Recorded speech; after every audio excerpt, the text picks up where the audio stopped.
नमस्कार। मैं आर के यादव आपके अपने YouTube channel expert knowledge R K Y में आपका हार्दिक स्वागत करता हूँ। अब जैसा कि आपको पता है, सेंट्रल गवर्नमेंट ने, भारत सरकार ने अभी हाल ही में 24 जनवरी 2025 को यूनिफाइड पेंशन स्कीम यूपीएस का गजट नोटिफिकेशन लागू किया है, जो 1 अप्रैल 2025 से ऑल इंडिया में सेंट्रल गवर्नमेंट कर्मचारियों को, जितने भी 23-24 लाख कर्मचारी हैं, सभी पे लागू हो जाएगा। आर्मी, एयरफोर्स, नेवी को हटा दें तो लगभग 23-24-25 लाख के आसपास सेंट्रल गवर्नमेंट कर्मचारी हैं, उन सभी पे ये लागू हो जाएगा। मतलब थोपने वाली बात नहीं है कि लागू हो ही जाएगा उनके ऊपर, मतलब ऑल इंडिया में शुरू हो जाएगा। जिसको चाहिए वो ले सकता है, जिसको नहीं चाहिए वो एनपीएस में जा सकता है। अभी बताऊंगा सारी प्रोसेस में। वीडियो शुरू करने से पहले आपसे एक रिक्वेस्ट रहेगी कि यदि इस चैनल को सब्सक्राइब अभी तक नहीं किया है तो सब्सक्राइब जरूर करिएगा, वीडियो को लाइक करिएगा, जरूरतमंद को शेयर करिएगा। अब बात करते हैं मुद्दे की। गजट नोटिफिकेशन सेंट्रल गवर्नमेंट का यूनिफाइड पेंशन स्कीम यूपीएस के लिए। अब इसमें यूनिफाइड पेंशन स्कीम को मैं आगे यूपीएस ही बोलूंगा। नेशनल पेंशन स्कीम, जो न्यू पेंशन स्कीम है, उसको मैं एनपीएस बोलूंगा। ओल्ड पेंशन स्कीम मतलब ओपीएस। तो उसका गजट नोटिफिकेशन आ चुका है, लगभग 75 पेज का है। कंप्लीट मैंने पढ़ा है 75 के 75 पेज, एक एक वर्ड मैंने पढ़ा है। उसके बाद ये वीडियो बना रहा हूं, बहुत ही सोच समझ के,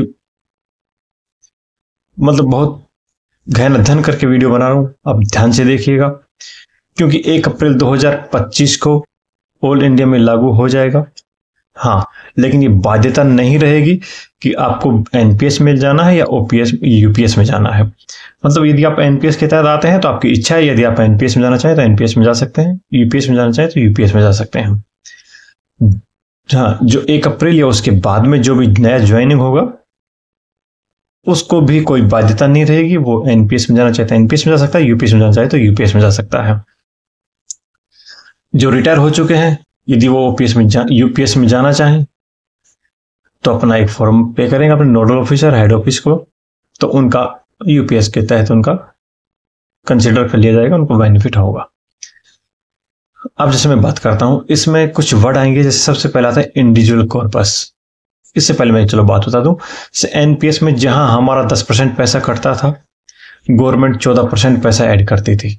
मतलब हमारे खाते में, हमारे कॉर्पस में, हमारे रिटायरमेंट फंड में हर महीने 24% पैसा जमा होता था, बेसिक प्लस डीए का। हाँ, एक और बात बता दूं, एनपीएस की एक वीडियो ऑलरेडी मैं बना चुका हूं, डिस्क्रिप्शन में उसका लिंक दे दूंगा, आप जरूर चेक करिएगा। यदि आप इस वीडियो पे आ गए और उस वीडियो को नहीं देखा हो तो इसको आप पॉज करके पहले वो वीडियो देखिए, इसको बंद करके पहले वो वीडियो देखिएगा। यदि वो वीडियो आपने कंप्लीट देखा तो आपको ये वीडियो एकदम 100% समझ में आ जाएगा। इसमें कुछ वर्ड आएंगे जो मैं वहां बता चुका हूं ऑलरेडी, इसमें भी बताना चाहा तो बहुत लंबा वीडियो हो जाएगा। इसे रिक्वेस्ट है आपसे, सबसे पहले वो वीडियो देखिए। वो वीडियो देखेंगे तो ये वीडियो आपको एकदम एग्जैक्ट समझ में आ जाएगा। जैसे उसमें मैं बताया था, मैं अभी फिर चलो एक तो रिपीट कर देता हूँ। बेसिक प्लस डीए का 10% हमारा पैसा करता है, बेसिक प्लस डीए का 14% गवर्नमेंट ऐड करती है एनपीएस में। तो टोटल हर महीने 24% पैसा हमारे फंड में जमा होता है। इधर इन्होंने क्या किया है, 10% हमारा कटेगा और कहने को 18.5% गवर्नमेंट ऐड करती है। मतलब हम खुश हो जाएंगे, टोटल 28.5% हो गया है। लेकिन वर्चुअली दिखता है हमें 28.5%, एक्चुअल में 10% गवर्नमेंट ऐड करेगी और 10% कैंडिडेट मतलब कर्मचारी रहेगा। टोटल 20% ही जमा हो रहा है।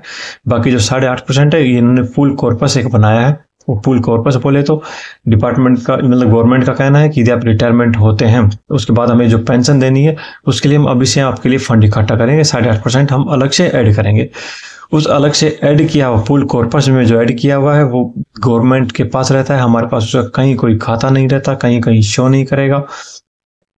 वो कहाँ लगा हुआ है, किस स्कीम में लगा हुआ है, पेंशन फंड मैनेजर का कौन सा है, हमें कहीं कुछ मालूम नहीं रहेगा। वो सब गवर्नमेंट का नियंत्रण रहेगा, तो उसका हमें कोई लेना देना ज्यादा नहीं रहेगा। हमें पेंशन के रूप में मिलेगा, लेकिन वो गवर्नमेंट कहती है कि जब पेंशन लेंगे उस समय, मतलब रिटायरमेंट होंगे जब पेंशन लेंगे, तो उसके लिए हम ये जमा कर रहे हैं। मतलब हमारे खाते में सिर्फ 20% आएगा और एक्चुअली वो 20% भी नहीं मिलेगा। मैं बताऊंगा पूरी वीडियो में कि क्या लफड़ा है, क्या धोखा है, या यूपीएस या फिर कुछ है इसमें दम। वो एक्चुअल में 20% नहीं मिलेगा। हाँ, हमारा जो कंट्रोल रहेगा, वो हमारा कंट्रोल जो 20% इंडिविजुअल कॉर्पस रहेगा, 10% हमारा और 10% जो गवर्नमेंट ऐड करेगी उसमें, उस 20% पे हमारा नियंत्रण, हमारा कंट्रोल रहेगा। उसमें हम पेंशन फंड मैनेजर हम चेंज कर सकते हैं, चाहे हमें 100% गवर्नमेंट सिक्योरिटीज में लगाना हो या LC25 LC50 करना हो।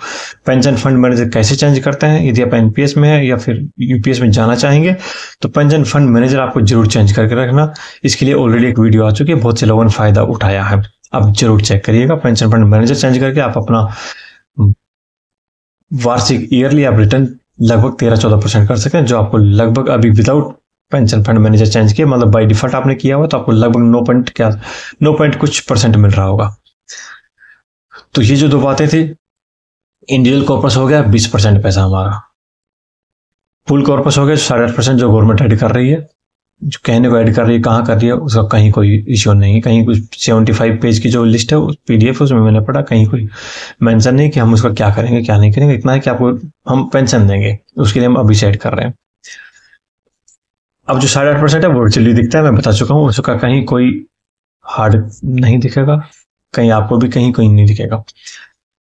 अब जैसे बात करता हूँ, सबसे पहले गवर्नमेंट ने सबसे पहले बोल दिया है, यदि आप एक बार एनपीएस से आप यूपीएस में आ गए, मतलब फिलहाल आप एनपीएस में हैं और आपने एक बार यदि चूज कर लिया कि मैं यूपीएस में जाना चाहता हूं, तो उसके बाद आपकी ताउम्र, आपकी टिल लाइफ रिटायरमेंट, आप चाहे एनपीएस में कितनी भी अच्छी स्कीम आ जाए, लाखों स्कीम आ जाए, लाखों अच्छाइयां हो, लेकिन आप एनपीएस में नहीं जा सकते। इसलिए कम दोनों वीडियो जरूर देखना, एनपीएस वाला जो बन चुका है, यूपीएस वाला जो मैं अभी बना रहा हूँ, दोनों वीडियो जरूर देखना, कोई जल्दबाजी नहीं है। अभी नोटिफिकेशन जो गजट नोटिफिकेशन जो आया है 75 पेज का, उसमें भी एक बेंचमार्क कॉर्पस अभी मैं बताऊंगा क्या है, अभी कुछ क्लियर नहीं हुआ है। हमारा जो 20% पैसा करता है, हमें उसमें कितना मिलेगा कहीं कोई क्लियर नहीं है, अभी क्लियर आने तो उसके बाद आप चूज करना, आपको वो करना है या फिर ये करना है। जब तक आप दोनों वीडियो आराम से देखिए, सोचिए, समझिए, कहीं कोई इश्यू आप कमेंट बॉक्स में लिखिए। हाँ, आप मैं बता रहा था कि आप एनपीएस एक बार यूपीएस में चले गए, आप उसके बाद एनपीएस में आपके आने का रास्ता बंद, आपका गेट क्लोज हो जाएगा, आप वापस नहीं आ सकते। चाहे एनपीएस में लाखों अच्छाई आ जाए, आप उसमें नहीं जा सकते। तो इसलिए सोच समझ के चेंज करना। हाँ, टायर 2 अकाउंट आप खोल सकते हैं, उसमें आप अपना जमा कर सकते हैं, कहीं कोई इश्यू नहीं है। इसके लिए आपको क्या करना पड़ेगा, आपको अपने नोडल ऑफिस मतलब हेड ऑफिस में आपको शेड्यूल 1 का 8-2 फॉर्म आएगा। जो फिलहाल सेंट्रल गवर्नमेंट के कर्मचारी हैं, आपको 8-2 फॉर्म आपको सबमिट करना पड़ेगा। 31/3/2025 तक जो भी कर्मचारी हैं सेंट्रल गवर्नमेंट के, उनको 8-2 फॉर्म सबमिट करना पड़ेगा। कि वो एक वैकल्पिक फॉर्म है, एक ऑप्शन फॉर्म है। ये आप यूपीएस में जाना चाहें तो आपको फॉर्म सबमिट करना पड़ेगा, आप यदि नहीं जाना चाहेंगे तो नहीं करना पड़ेगा। जो न्यू रिक्रूट है 1 अप्रैल 2025 के बाद में उनको, एक मिनट, न्यू रिक्रूट है 1 अप्रैल 2025 में, उसको A1 फॉर्म भरना पड़ेगा। उसमें दोनों ऑप्शन आएंगे, एनपीएस और ओपीएस, दोनों फॉर्म आता है। आप एनपीएस में जाना चाहें तो एनपीएस में टिक करना, ओपीएस में जाना चाहें तो ओपीएस वाला भर सकते हैं हम। जो रिटायर हो चुके हैं, मतलब जो 31 मार्च से पहले रिटायर हो चुके होंगे, उनको B1 फॉर्म सबमिट करना पड़ेगा, मुझे यूपीएस में जाना है। यदि रिटायर हो चुके हैं, उनकी डेथ हो चुकी है, उनकी स्पाउस है, तो फैमिली पेंशन जो मिल रही है उनको B2 फॉर्म सबमिट करना पड़ेगा।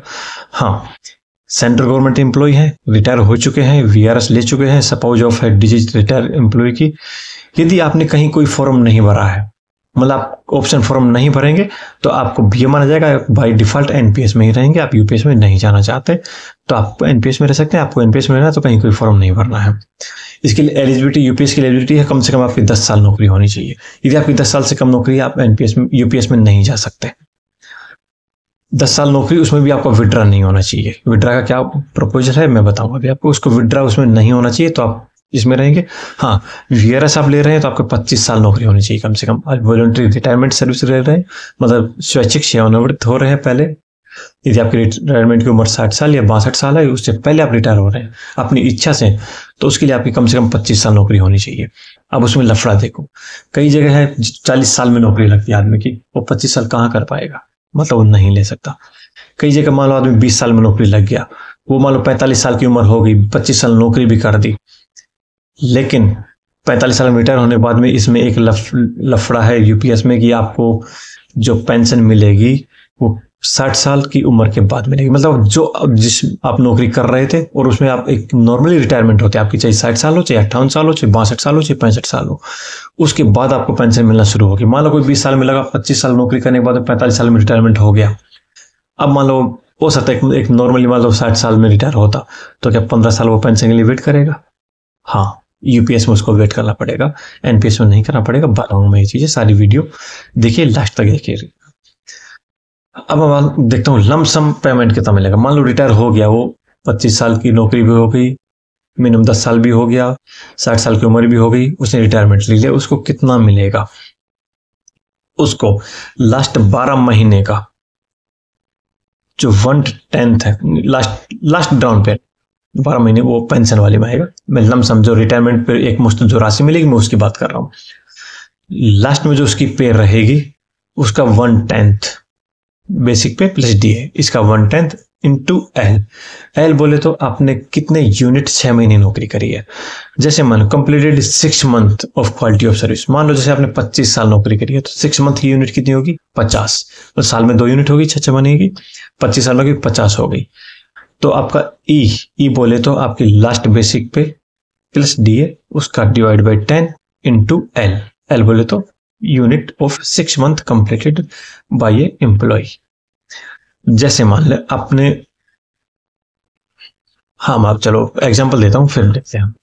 जैसे एग्जांपल है एक, यदि आपके मान लो टोटल सर्विस है 30 साल, total half of service period हो गया आपका 60। रिटायरमेंट एज आपकी मान लो आपकी उस समय बेसिक हो 90,000 रुपए, उस समय मान लो डीए चल रहा हो 20%, तो 20% हो गया आपका 18,000 रुपए। एक मुश्त राशि जैसे आपकी होगी कितना? Basic plus DA divide by 10 into total halves, मतलब एल। 90,000 प्लस 18,000 हो गया आपका 1,08,000 इंटू 1/10 इंटू आपका 60, जो 30 साल उम्र थी उसका 60 हो गया। इस तरह आपको टोटल कॉर्पस उस समय मिलेगा मात्र 6,48,000 रुपए। देखो 30 साल आपने नौकरी करी है, 90,000 आपका बेसिक है, 20% डीए मिल रहा है, लेकिन आपको क्या मिल रहा है? 6,48,000 रुपए। हाँ, छुट्टियों का पैसा आपको मिलेगा, ग्रेजुएट इसमें कोई ग्रेजुएटी नहीं मिलती है, जो आपकी छुट्टियां ऐड होंगी वही छुट्टियों का पैसा आपको मिलेगा, प्लस 6,48,000 मिलेगा। हाँ, यदि हम बात करते हैं, बताऊंगा आगे कि इतना तो हमें उस समय जब अपना कॉर्पस फंड इकट्ठा हो जाएगा 20%, 10% हम जमा कर रहे हैं, 10% गवर्नमेंट जो रही है, इस कॉर्पस का जो फंड जमा हो जाएगा उसका इंटरेस्ट आ जाएगा इतना रुपए, तो बताऊंगा आपको। अब जैसे मैं अब बात करता हूँ, ये तो हो गया लमसम अमाउंट आपका एक साथ जो अपना रिटायरमेंट हुआ 6,48,000 वो हो गया। छुट्टियों का लगभग आपको 90,000 रुपये बेसिक है, 18,000 आपका, 20,000 आपका वो बन रहा है, 18,000 आपका डीए बन रहा है, 1,08,000। मान लो उस समय आपकी 300 भी छुट्टी हो गई तो आपका 10 महीने का पेमेंट ये मिल जाएगा, मतलब 10,80,000 रुपये मोटा मोटा ये हो जाएगा। तो 6 लाख ये मतलब आपका लगभग 17 लाख के आसपास होगा। लेकिन ओपीएस में आपको ग्रेजुएटी भी मिलती थी 20 लाख की, 20 लाख के प्लस ये हो गया, मतलब उसमें मिलता था पैसा। बताऊंगा अभी ओपीएस का तो मैं यहाँ बात ही नहीं करूंगा, कौन सी अच्छी है कौन सी बेकार है वो आप डिसाइड करना। अब मैं बात करूँ फुल अश्योर्ड पेमेंट, मतलब आपको मंथली पेंशन कितना मिलेगा। ये रहेगा आपका एक फॉर्मूला है, P/2 into Q/300 into IC divide by BC। P बोले तो आपका जो जब आप रिटायर हो रहे हैं उससे जस्ट पहले के जो 12 महीने हैं उनकी बेसिक पे का एवरेज। मान लो किसी का जनवरी में लगता है इंक्रीमेंट, किसी का जुलाई में लगता है, तो उसका लास्ट पिछले 12 महीने का बेसिक एवरेज। जैसे मान लो आपकी लास्ट एवरेज बेसिक पे 1 लाख थी, उसके 6 महीने पहले आपकी इंक्रीमेंट लगा, उससे पहले आपकी 90,000 थी, तो 6 महीने आपका 1 लाख रहा, 6 महीने आपका 90,000 रहा, तो आपका एवरेज 95,000 रुपए आएगा। तो लास्ट 12 महीने का बेसिक का एवरेज बोले तो P। Q हो गया आपने कितने मंथ सर्विस करी है, मंथ ऑफ सर्विस आपकी क्वालिफाइड सर्विस कितनी है, उस वो हो गया Q। जैसे मान लिया आपने 10 साल करी नौकरी तो उसका हो गया 120, आपने मतलब 15 साल करी है तो उसका हो गया 180, आपने 25 साल करी है तो उसका हो गया 300। ये हो गया मंथ, जितने मंथ आपने सर्विस करी है उसका।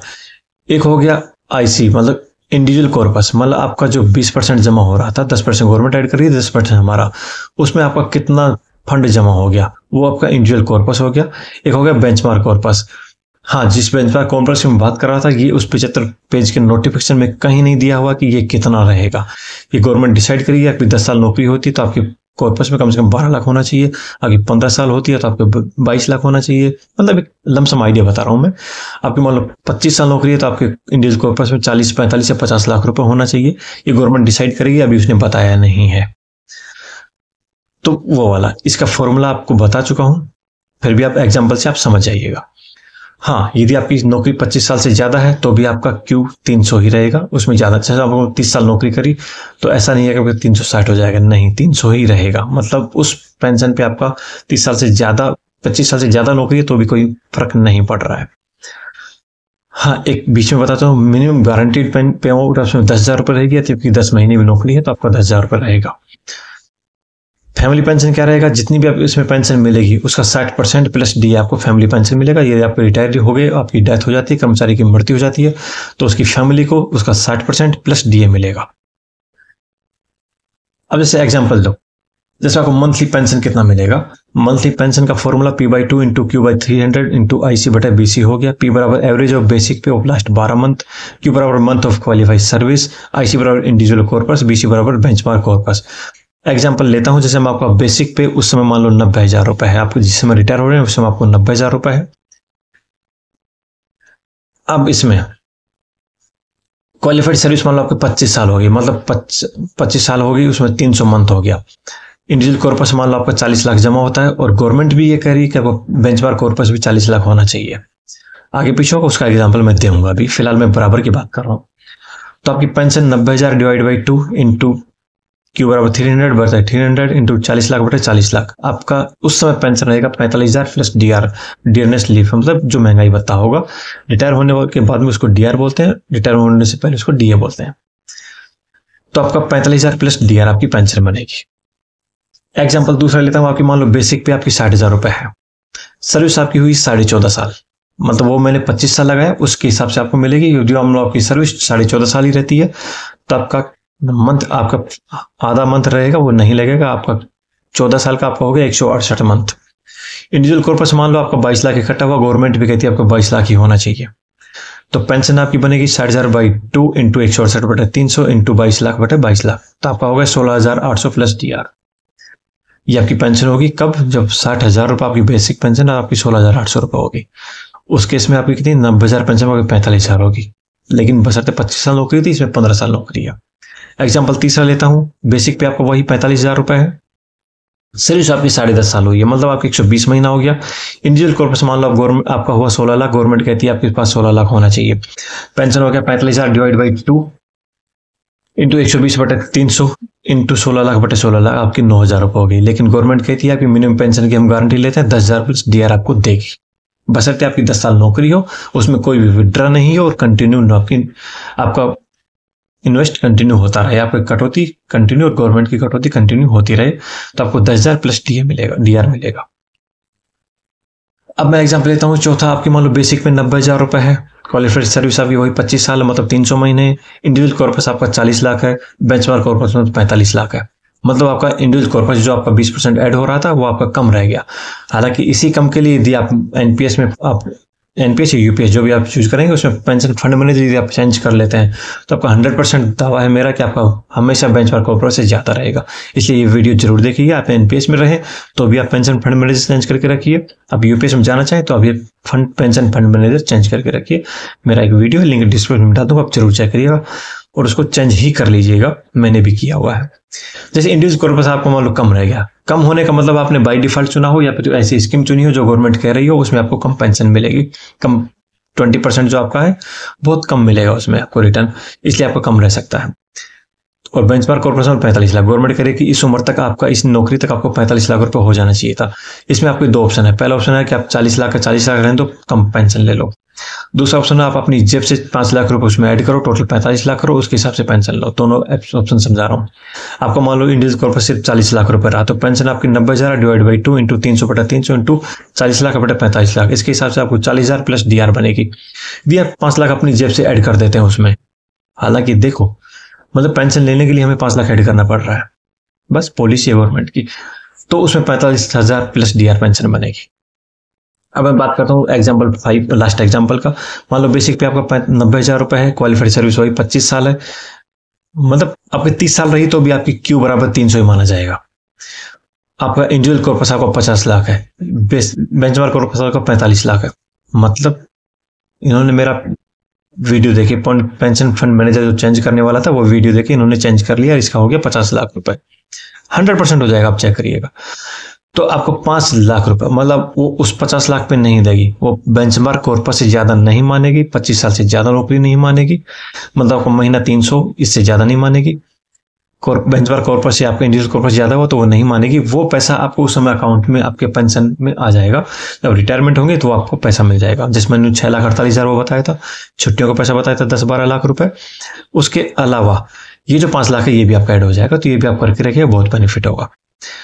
तो इसमें पेंशन आपको 90,000 डिवाइड बाई 2 इंटू 300/300 इंटू 45/45, मतलब 45,000 प्लस डीआर रहेगा। मतलब जो 5 लाख रुपए आपका एक्स्ट्रा था वो आपके बैंक अकाउंट में जमा हो जाएगा। अब जैसे मैं बात करूं, इंडिविजुअल कॉर्पस आपका 45 लाख रुपए, आपको पेंशन मिल रहा है 45,000 रुपए, मात्र 1%। मतलब ये तो ब्याज ही हो जाएगा इतना, तो 100% आपका इतना तो ब्याज ही हो जाएगा।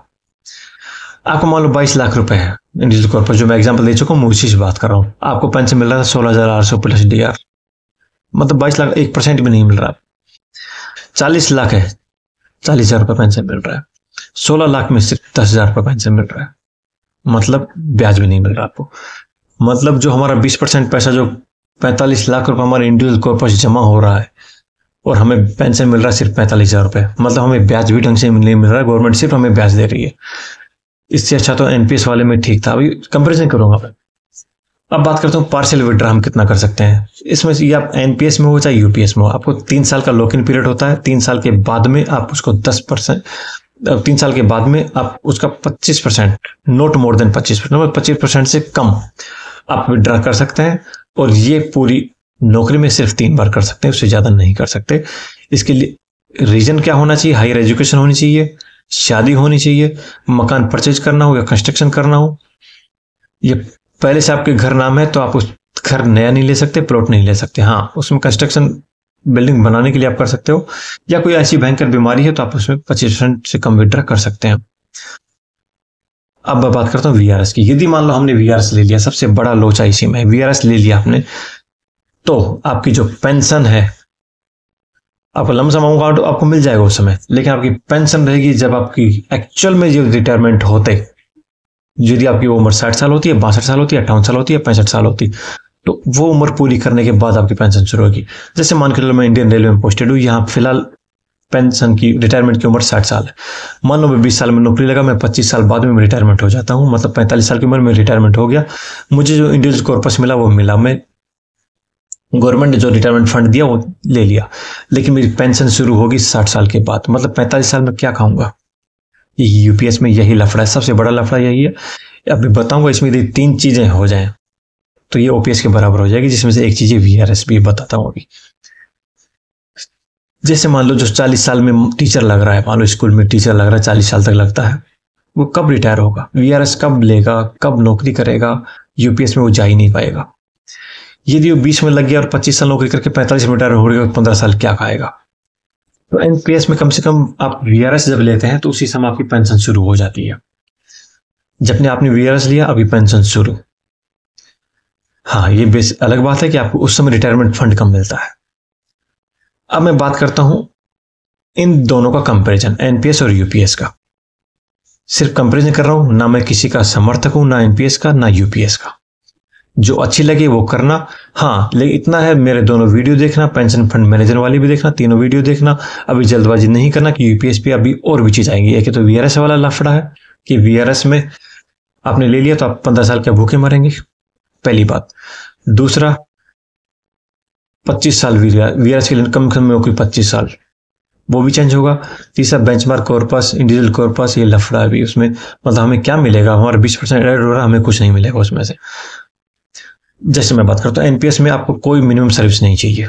यूपीएस में आपको कम से कम 10 साल चाहिए, वीआरएस के लिए 25 साल में चाहिए। हाँ, एनपीएस में फिक्स पेंशन नहीं थी, यूपीएस में फिक्स पेंशन है, प्लेसमेंट है इसका। मिनिमम सर्विस के लिए एनपीएस का प्लेसमेंट था। एनपीएस में आपको जो मान लो 60% आपने जो पैसा लिया था उस समय, 40% आपने एन्युटी के लिए रखा था, वो एनपीएस वाली वीडियो देखना, आपको जरूर समझ में आ जाएगा। जो 40% एन्युटी के लिए पैसा रखा था वो आपका फिक्स पेंशन मिलेगा, उसमें कोई डीए डीआर वगैरह नहीं लगेगा। हाँ, यूपीएस में आपको डीए डीआर महंगाई भत्ता वगैरह आपको हर 6 महीने पे लगता रहेगा। ये यूपीएस का प्लेसमेंट है। एनपीएस में 10% हमारा ऐड होता था, 14% गवर्नमेंट ऐड करती है, तो मतलब टोटल 24% ऐड हो गया। एक्चुअल में 24% ऐड हो गया हमारे कॉर्पस में। यूपीएस में 10% हमारा, 10% गवर्नमेंट का, प्लस पूल कॉर्पस में गवर्नमेंट बोलती है 8.5% हम ऐड करेंगे, हम आपको वो रिटायरमेंट होंगे तो आपकी जो पेंशन बनती रहेगी 60 साल के बाद में, वो उस पेंशन में हम आपको ये पैसा हम काम में लेंगे। मतलब एक वर्चुअली है, वो दिखता है हमारा, होता नहीं है। तो एक्चुअली हमारे अकाउंट में 20% ही जा रहा है, एनपीएस में वो 24% जा रहा था। मतलब पलड़ा भारी एनपीएस का इसमें। अब बात करता हूं वीआरएस पे। एनपीएस में या वीआरएस लेते हैं, आपका 80% पैसा एन्युटी के लिए जाएगा, 20% आप लमसम ले सकते हैं। एनपीएस की वीडियो देखेंगे आपको सब समझ में आ जाएगा, एक बार जरूर देखिएगा। लेकिन आपकी वीआरएस लेते ही आपकी पेंशन शुरू हो जाती है। इसमें यदि आपने वीआरएस मान लो 40 साल की उम्र में ले लिया, 45 साल की उम्र में ले लिया या 50 साल की उम्र में, तो बाकी की जो एक्चुअल रिटायरमेंट उम्र होगी तब तक आपको कुछ नहीं मिलेगा। आपकी पेंशन एक्चुअल रिटायरमेंट के बाद में शुरू होगी, एक्चुअल रिटायरमेंट की उम्र के बाद शुरू होगी। जिसकी 60 साल हो, 65 साल हो, 62 साल हो, उसी पे शुरू होगी। अब बात करता हूं इसमें फलड़ा एनपीएस का बारी है। अब बात करता हूँ रिटायरमेंट फंड। एनपीएस में आपका रिटायरमेंट फंड मान लो 1 करोड़ जुड़ गया तो कम से कम आपको 60 लाख रुपए मिलेगा। इसमें हमें क्या मिला, जैसे 6,48,000 रुपये हो गया, 5 लाख आपका मान लो इंडिविजुअल कॉर्पस आपने पेंशन फंड में चेंज कर लिया, आपने 10 लाख एक्स्ट्रा कर लिया, 16 लाख 10 लाख आपको छुट्टियों हो गया, सिर्फ 26 लाख रुपए मिला। एनपीएस में आपका लगभग 60 लाख रुपए मिला था उसी 1 लाख रुपए, मतलब 1 करोड़ रुपए में। तो एनपीएस में रिटायरमेंट फंड आपका ज्यादा मिलता है, यूपीएस में आपको पेंशन ज्यादा मिलती है। यूपीएस में आपको रिटायरमेंट फंड बहुत कम मिलेगा, ना के बराबर मिलेगा। मतलब आप शादी नहीं कर सकते, मकान नहीं बना सकते, बिल्डिंग नहीं बना सकते, गाड़ी नहीं खरीद सकते। एनपीएस में सारे काम कर सकते हैं, लेकिन एनपीएस के बाद में आपको पेंशन कम मिलेगा, यूपीएस में पेंशन आपको ज्यादा रहता है। अब बात करता हूँ 25 साल से ज्यादा है तो ही आपको पेंशन मिलेगा एनपीएस में। इसमें 25 साल से ज्यादा का कोई फर्क नहीं है, मतलब 25 साल से ज्यादा है तो पेंशन आपकी बढ़ती है एनपीएस में। इसमें 25 साल से ज्यादा हुआ तो आपकी पेंशन वही मिलेगी। आपकी 40 साल नौकरी है तो भी आपके 25 साल के बराबर वाले के बराबर ही पेंशन मिलेगी, जो आपकी लास्ट बेसिक पे बराबर है। तो अब बात करता हूँ यदि आप एनपीएस में सबसे अच्छी चीज क्या थी, मतलब जो यूपीएस में सबसे बेकार चीज है, तो मतलब कंपेरिजन करते हैं तो एनपीएस में वो अच्छी थी। मान लो आपने 20 साल की नौकरी लगी, अब 40 साल की उम्र में आते आते आपका प्रमोशन हो गया, आप लेवल 2 से आप लेवल 6 में चले गए, मतलब आपकी बेसिक पे डबल ट्रिपल हो गई। अब उसमें एनपीएस में क्या था, आपको उसके हिसाब से आपको पेंशन मिलेगी, इंडिविजुअल कॉर्पस उसके हिसाब से रहेगा, आपको रिटायरमेंट के बाद पैसा उसके हिसाब से मिलेगा। लेकिन यूपीएस में आपका इंडिविजुअल कॉर्पस है वो कम पड़ जाएगा, क्योंकि आपने 20 साल आपने लेवल 2 में नौकरी किया है, आपका कम पैसा कटा था, गवर्नमेंट ने कम ऐड किया था। अब लास्ट के 5 साल में आपने प्रमोट होके आप अच्छे पोस्ट पे आ गए, आपका पैसा ज्यादा कटा। लेकिन इंडिविजुअल कॉर्पस और बेंचमार्क कॉर्पस आपको गवर्नमेंट लास्ट बेसिक पे मान लो 1 लाख हो गया, उससे पहले आपने मान लो 20 साल आपने 40,000 पे काम किया, तो इंडिविजुअल कॉर्पस और बेंचमार्क कॉर्पस है वो गवर्नमेंट मानेगी 1 लाख पे, और आपका इंडिविजुअल कॉर्पस 20 साल तक किस पे था, सिर्फ 40,000 रुपए पे, तो वो कम रहेगा। तो उस समय आपको बहुत कम पेंशन मिलेगी, ये आपको ऐड करना पड़ेगा। रिमाइंड करके दोबारा सुन लेना, आपको सब समझ में आ जाएगा। अब मैं जो 3 पॉइंट की बात कर रहा था, वीआरएस पे पेंशन यदि हो जाए चालू और उसकी उम्र 20 साल हो जाए, रिटायरमेंट पे राशि आपकी 60% पूरी मिल जाए या ग्रेजुएट मिल जाए, और 10% जो हमारा कट रहा है 10% गवर्नमेंट ऐड कर रही है, उसका कुछ हो जाए तो ये ओपीएस के बराबर हो जाएगी। यही था। वीडियो काफी लंबा हो चुका है, लेकिन सारी जानकारी इसमें, फिर भी आपको कहीं कोई इश्यू आप कमेंट बॉक्स में जरूर लिखिएगा। दोनों पलड़े मैंने बता दिए हैं, एक तरफ यूपीएस है, एक तरफ एनपीएस है। ओपीएस की बात ही छोड़ो, ओपीएस तो सबसे बेस्ट था, लेकिन वो नहीं मिल रहा है। फिलहाल अपने पास दोनों ऑप्शन है, तो दो में से हमें एक चूज करना है, तो यूपीएस और एनपीएस। दोनों पलड़े बचा चुका हूँ, कंपेरिजन कर चुका हूँ, समझ में आ गया होगा। नीचे में दोबारा चेक कर लेना, पीएफ पोर्टफोलियो फंड मैनेजर कैसे चेंज करते हैं वो वीडियो देख लेना, एनपीएस वाला देख लेना। तीनों वीडियो आप 100% देखना, आपको सब कुछ क्लियर हो जाएगा। कहीं फिर भी इश्यू आप कमेंट बॉक्स में लिखिएगा। जाते जाते फिर एक रिक्वेस्ट रहेगी, चैनल को सब्सक्राइब करके जरूर जाना। वीडियो लाइक पसंद आई तो जरूर लाइक करना और जरूरतमंद को शेयर करना। आपने वीडियो यहाँ तक देखा, बहुत बहुत आपको धन्यवाद। हाँ, एक और बात, तो यूपीएस पे आप और भी जो नोटिफिकेशन आएगा, आप चैनल पे बने रहिएगा, आपको 100% बताऊंगा। वीडियो बनाऊंगा कि आप बेंचमार्क कॉर्पस आप डिसाइड कितना किया है गवर्नमेंट ने, वीआरएस पे आपने क्या निर्णय लिया है गवर्नमेंट ने, मैं आपको जरूर बताऊंगा। आप नोटिफिकेशन ऑन करके रखिएगा। वीडियो आता है देखा, दिल की गहराई से बहुत बहुत धन्यवाद। जय हिंद, जय भारत।